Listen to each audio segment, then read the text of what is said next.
Okay, well that's a nice lead-in right there. Kind of tells the whole story.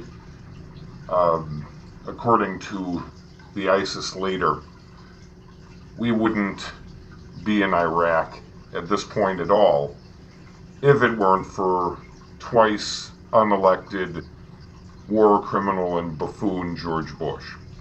When the ISIS leader says if there were no American prison in Iraq, there would be no ISIS, that pretty much tells the whole story.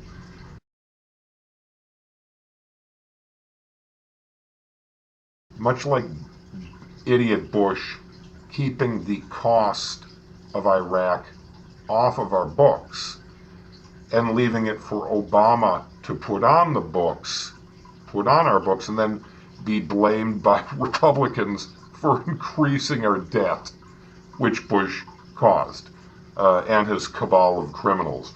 Incidentally, there were more than 45,000 U.S. troops injured, maimed, victimized by George Bush's illegal attack of Iraq while they were in Iraq. Now they'll have to be treated for an extensive array of medical, psychological, and psychiatric problems that are extremely costly, as you probably know.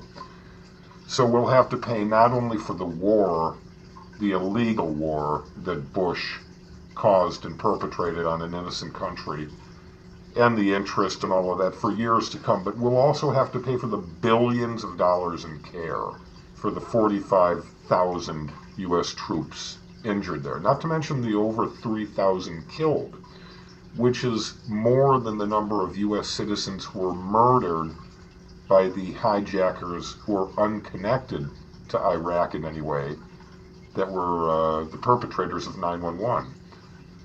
Even Dick Cheney thought the attack was a bad idea. Well, not when he did it, not when greed overran his thinking and he committed mass murder. Up until that point, though, before he was so stirred by greed and avarice, he opposed it. Once you got to Iraq and took it over and took down Saddam Hussein's government, then what are you going to put in its place?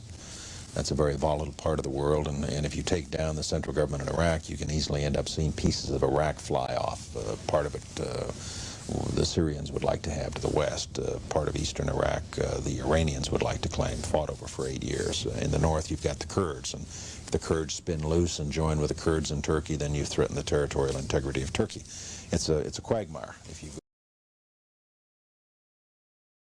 These guys left us with Iraq, and now everyone wants to blame Obama that doesn't like him in the first place.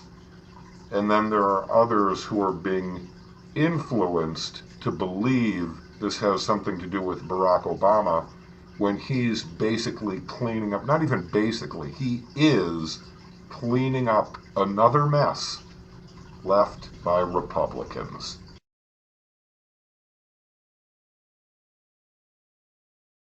So, vote conscientiously, vote wisely, and make sure you never vote Republican, because that's not only a waste of a vote, but it's enabling psychopaths, idiots, murderers, criminals, liars, hypocrites, and general fools.